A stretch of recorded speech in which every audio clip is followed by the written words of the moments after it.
Tobacco is an equal opportunity killer that is threatening the future of African American communities nationwide. It is estimated that over 1 million African Americans under 18 will become slaves to tobacco. Moreover, half of them will die prematurely. This deadly relationship continues to plague Indiana communities with disease and death. Now, everyone knows that tobacco causes lung cancer, all right? From around 1940 or 50 to 1975, the lung cancer rate of black men increased 400%. Black men to this day die from lung cancer at rates 50% higher than white men. The black community dies from heart disease at a rate 48% higher than the white community. 80% more black people die from stroke compared to the white community. For years, tobacco companies have been developing highly addictive brands that are designed to appeal to African Americans. The industry spends millions on research to precisely target ethnic groups. African Americans are dying at an alarming rate as a result of smoking menthol cigarettes, and there's no question that tobacco companies target sales of menthol to minority smokers.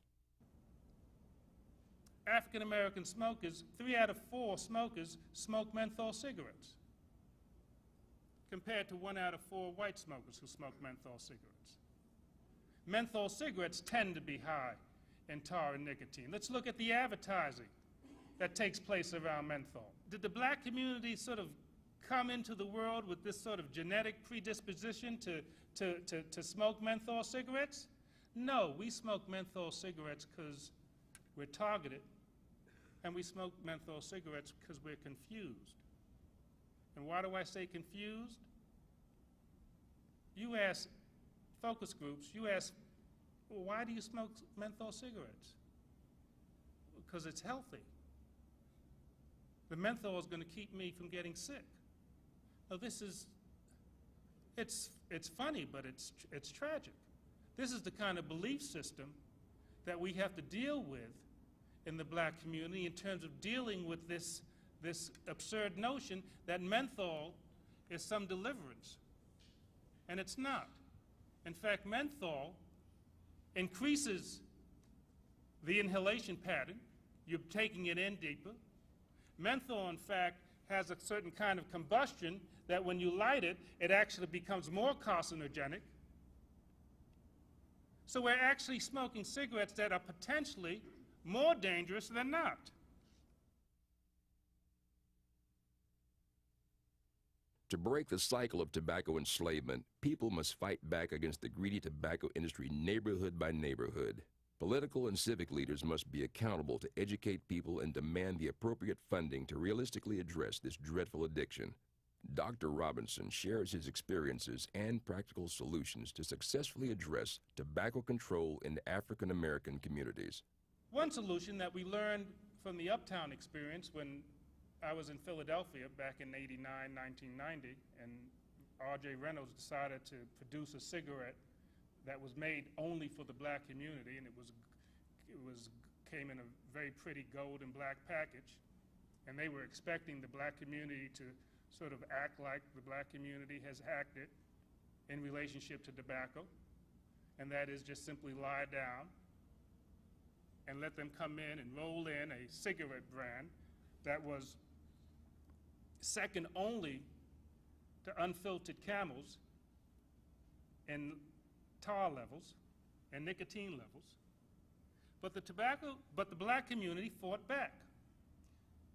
And in 13 days, we succeeded in getting R.J. Reynolds to pull Uptown off the market, and you have never seen Uptown cigarettes sold to the black community, and it was a cigarette that was targeted specifically for them.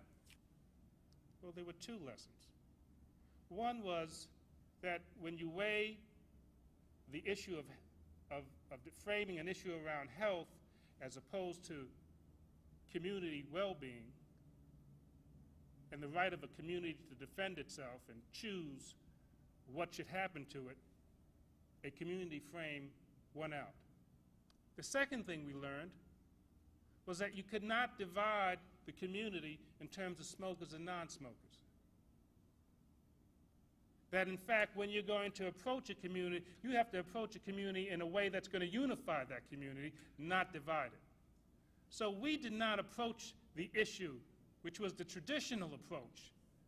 Oh my goodness, those smokers are bad. Smoking is bad. No, we said that the tobacco industry was bad. And that the community, both smokers and non-smokers, needed to unite and deal with it. And that's what we did in Philadelphia, and that's why we were successful. See, tobacco control organizations are on the verge of making a very silly mistake, which is to deal with the problem not in terms of its complexity, but wanting to reduce it to some kind of simple notion of right or wrong. Which is to say, there are lots of tobacco control organizations in this country that are saying to community-based organizations, well, if you take tobacco industry money, we're not going to give you any of our money. Refusing, ignoring, to understand the historical complexity of this relationship. Forgetting that the tobacco industry was defending civil rights organizations in the 1940s and 1950s when nobody else was. That's a very complex kind of relationship. And you just don't go in there with a hammer and simply say, you know, you're being bad. Therefore, we're not going to give you our money. The solution has to be a little bit more complex than that. We have to deal with excise taxes. But we also have to deal with it intelligently, which is to say, one, we do not get caught up in the analysis that because there are disproportionate numbers of poor people in the black community, this is a regressive tax. Yeah, it's regressive. But that's not the issue. The issue is what do you do with those excise taxes, and do you in fact mandate that those that the dollars you get from those excise taxes go back to the community, go back for tobacco control, and go back for other health issues that relate to their program. So it's not the excise tax, rather it's what you do with the dollars. Other parts of the solution is responsible leadership. This is an issue that cries for responsible leadership, not just today, but tomorrow, because there will be challenges. The tobacco industry is not going anywhere, and the tobacco industry will never be lacking in money. So we need to bring a set of principles and a set of ideas and a set of actions to this issue that's going to allow us to be steadfast.